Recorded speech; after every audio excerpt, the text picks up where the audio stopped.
back with another episode. As you guys can see, I got my fro out and things of that sort. It's all about getting in tune with your ancient ancestors, the ancestors and what you have knowledge of, and also too as well the ancestors that you do not have knowledge of too as well, because we know so many ancestors. We know Nefertiti, we know Queen Zinga, we know King Menelik. At the time, King Menelik was the king of Abyssinia and things of that nature. We have knowledge of the ancestors of Malcolm X, things of that sort, but it's a lot of ancient ancestors in which we do not have no knowledge of, I would say.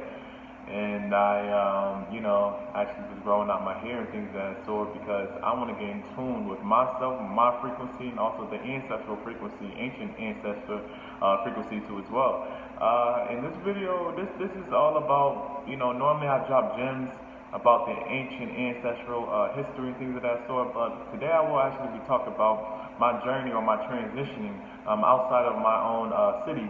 Rochester being a city in the state of New York. Now, when I say Rochester, New York, most people think about the New York City automatically, but no, I have to specify myself. And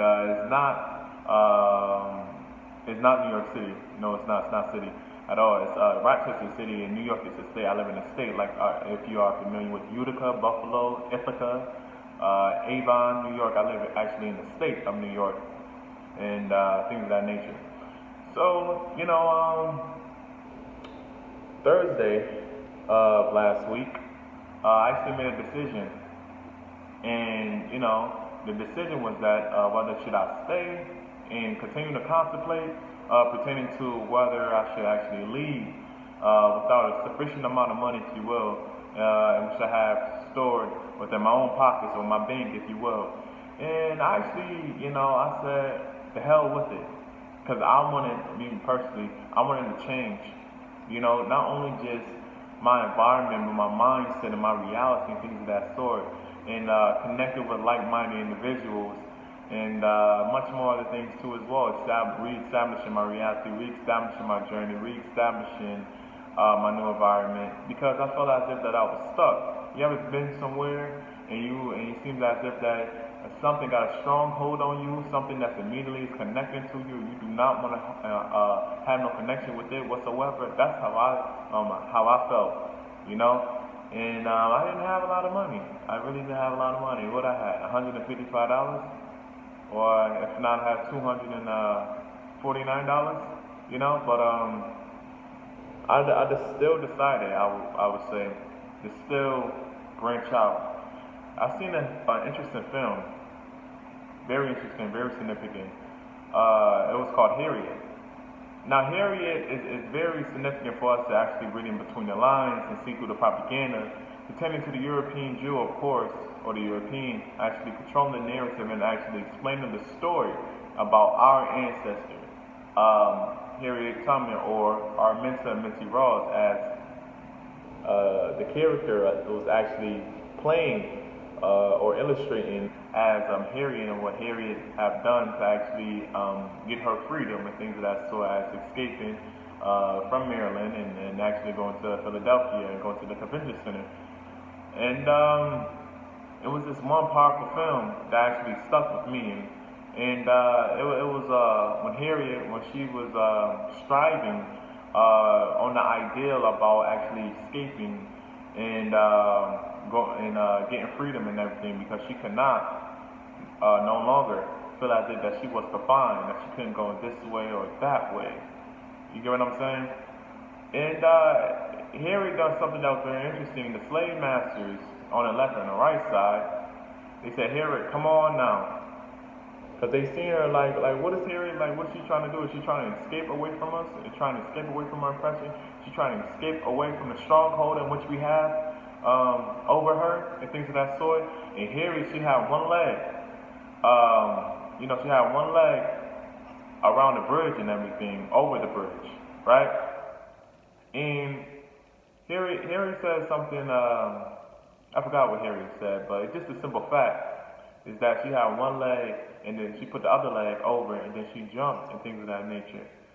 And what got me is that she had a strong belief in the Eurocentric Jesus Christ, in believing in the scriptures and believing in the power of Jesus Christ and things of that sort. But she utilized, I like how the fact that the character portrayed as Herod, she actually utilized the scriptures and what Jesus, the messages in what she were actually saying at a particular time period, to use that as her leverage to actually skip away from her oppression. She utilized, it seems as if that she had, the power of Jesus. You get what I'm saying? For her to make that beautiful action and, put that into effect, and she jumped off the bridge. She could have had a broken arm, she could have had a broken leg, she could have had so many fractured bones and things of that sort, but she continued to strive based on her internal soul and her internal, most importantly, her spiritual belief too as well. And I took that part, and I said, man, here he is, she done that. That was truly significant. And how you can only imagine how much of courage, how much of belief that she knew for a fact that her reality was going to shift. So I took that scene and I actually implemented that. I said, you know what? I'm actually going to go. I'm actually going to make this decision. And also my sister, she proposed an opportunity to me. She said that, bro, I understand your condition. I understand that you want to get out. I understand that you have so much in what you want to accomplish and things of that sort. I know your the environment, how the operation of the environment is. And she proposed the opportunity as far as like you come down here and things of that nature. And I still was contemplating because it's like, what if? You have those doubtful thoughts. You get what I'm saying? It's always a what if, what if, what if. In one mind, your conscious mind is saying no, stay here so you can have a sufficient amount of money so you can have a successful, moving environment which you could go to. You won't have to worry about money. And but another thing too as well, I forgot. It was one brother said that wealth is really the mind. It's not really physical. It's not paper. It's not a dollar. And my other subconscious mind was saying that, bro, you might as well just get out of here. You get what I'm saying? If you feel as if that you are confined, that you cannot go to one area or another area and you're just stuck, right? You feel as if that you're chained to it, something got a immediate strong core connection to you, then you have to depart away from it. You have to. When you have the opportunity to, and my sister, she proposed the opportunity, and I definitely I took it. And I scheduled the bus, the Greyhound bus, and then I just, boom, I moved, I packed up every single thing in which I could possibly pack. I had a book bag, I had a duffel bag, and also too as well, I had a suitcase, towels, clothes, things of that sort. Because I said that once I leave here, not only will my reality shift, that I actually will become a man. You know what I'm saying? The little boy, I wrote a personal note to myself. I said the little boy tendencies in which I have, me acting immature, me acting childish, and things like that. So all of those things must be buried. I must purge it, because once I move here to Atlanta, Georgia, in particular Decatur, Georgia, I will actually have to manage my time. I will have to actually manage my finances. I have to manage my daily activities in which I'm, active in, and in which I do too as well, and things of that sort. So as soon as I got focused, and as soon as I was focusing on how my reality is going to look, how things were actually going to look for myself as far as helping my people, like what is the movement which I have to make, that's when my focus just shifted, and I just took the opportunity. And it took me 23 hours. I left around 4:40 or 4:45 p.m. on Wednesday. And this one day ago or 2 days ago, and I arrived here around 5:39 p.m. Thursday. So it was a lot of time, but I definitely say that I had to sacrifice. Most people, they won't take that sacrifice as it pertains to actually spending 22 hours, right, on a bus, or 22 hours or 23 hours if you, or 24 hours on a bus, and actually,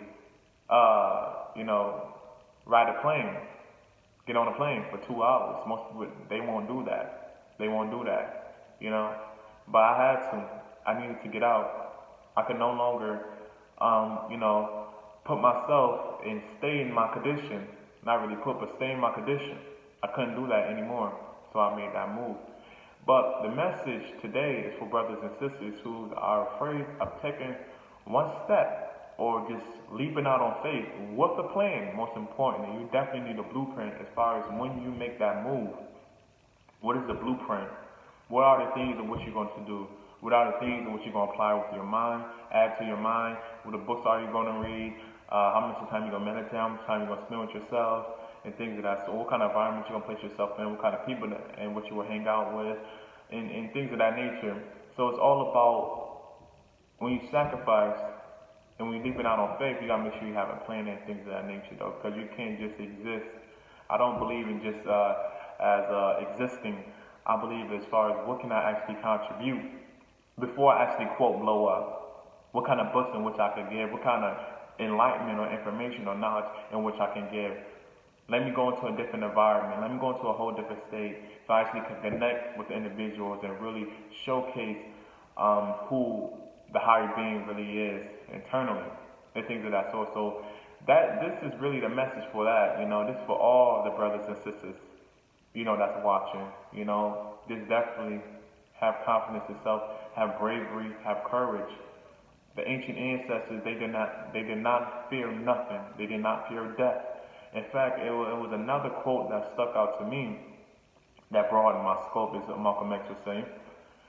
When Brandon, what's that brother name? When Brandon Michael Jordan, or Brandon Jordan, the guy that played as the quote villain off of the Black Panther, the ones who had the dreads, and it was Chadwick Boseman that was actually fighting against him, and he actually said, I'd rather face death, or something. He said, I'd rather face death than to actually live in bondage. I'd rather die than to live in bondage.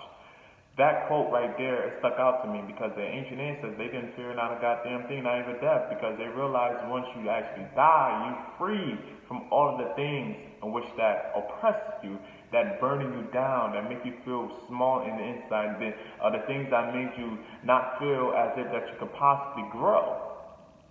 The things in which it seems as if that you are chained to, but not only physically, psychologically, and spiritually and emotionally, excuse me.